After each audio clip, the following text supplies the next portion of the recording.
istorikas Merkys galų gale pakėlė dokumentus, juos išstudijavo.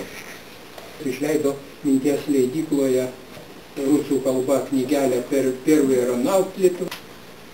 Žinoma, dar prieš tai pirmasis turbūt apie sovietinės okupacijos metais apie Garliekį Žemaičių Juozas Jurginis istorikas parašė.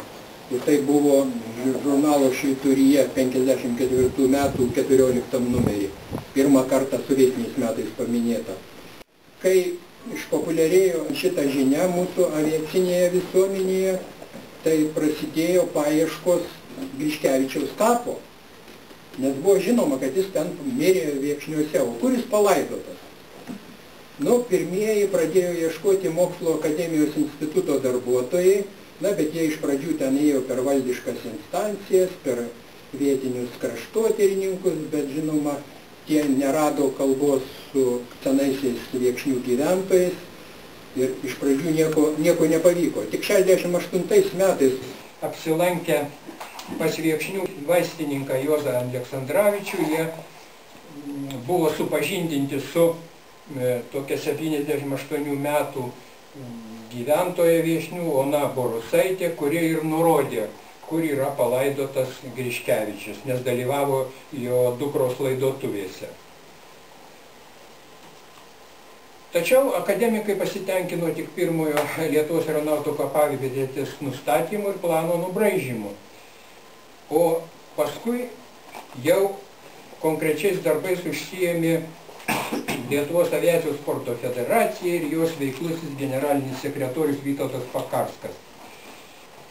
Šį darbą,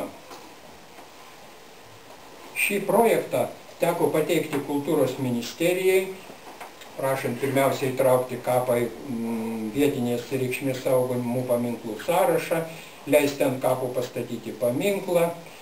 Prašymas buvo gautas. Kitas svarbus darbas, kurį irgi inicijavo Lietuvos aviatoriai ir generalinis sekretorius, buvo suremontuoti namą, kuriame gyveno pirmas Lietuvos aeronautas, nes apipuvęs pastatas buvo jau avarinės būklės.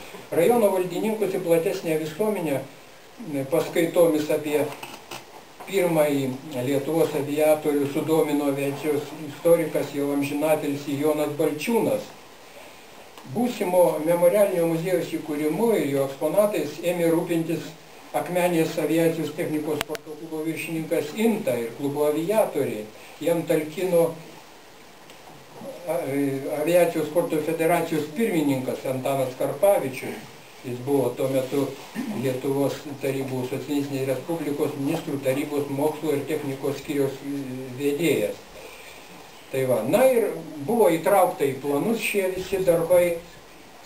Ir Klaipėdos restauracinės dirbtuvės suremontavo namą 81 metais ir jame buvo Gedvilo vietinių kraštotyrininkų ir Butkaus įsteigtas toks visuomeninis muziejus.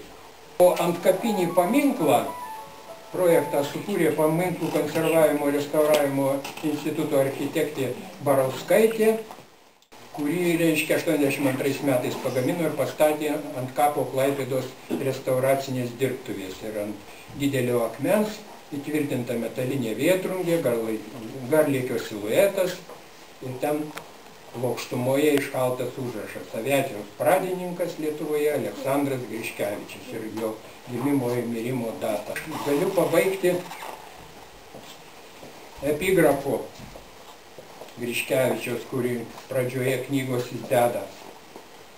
Jis rašo: Taleris labai jau pasipūtęs, kad auksinis yra toks mažutis. Tačiau mokant pinigus nedydis dominuoja. Mažas auksinas 2 talerius kainuoja. Mintis manasis šioje knygelėje jums atvertas, priimkit nuoširdžiai ir tikslą jų įminkit.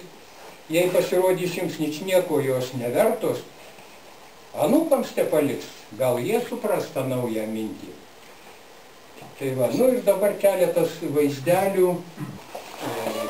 Pirma, epigrafas, kurį ką tik perskaičiau. Čia jau pirmasis puslapis knygelės. Ir čia toliau eina tekstas knygos. Čia ta garsioji byla kur su dukterim teko bylinėtis.